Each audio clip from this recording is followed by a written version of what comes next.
นั่งนอนอย่าเฝ้านาบ่าวกฎหมายผู้ห่างนอนยังจำได้บ่ละสาวคิดเห็นเขาเมื่อข้างที่เคยห่วงน้องเคียงกันถึงตัวไก่ใจยังคิดห่วงน้ำบ่มีแววเป็นจังใดน้อล่ะสาวผู้งามโสภาคิดหอดอายบ่น้อ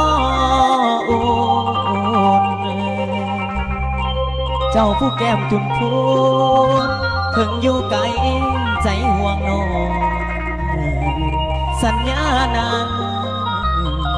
อย่าสืบเด้อละนาโอ้นี่น้อง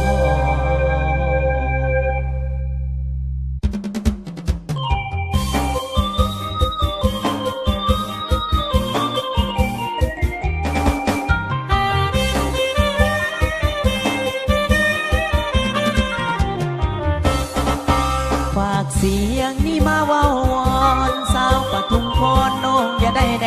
งลืมแล้วบ่ผู้บ่าวกฎหมายที่น้องเคยได้สัญญาสาบานอายอยู่เหนือน้องนั้นอยู่ทางใต้บอกใกล้บอกไกลจำปาและสวรรค์จบเรียนแล้วสิโง่โค้งเต่าหันมาสู่ขอจองควันตามประเพณีแต่วันนี้อายต้องจำจากจรสาวปทุมพรน้องอย่าลืมอายสัญญาจากใจของพี่ชายเบานักกฎหมายหักจริงหวังแต่ง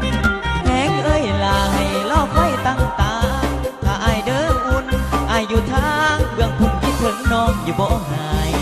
ใจอายนี่เป็นห่วงแต่น้ำหน้าย่านมีสายมาสูนแบ่งปันใจเจ้า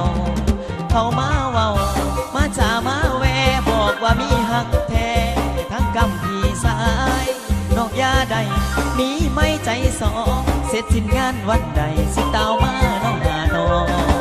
จงประคองหักเฮาให้ถึงฟังให้ความฝันของเฮานั้นเป็นจริง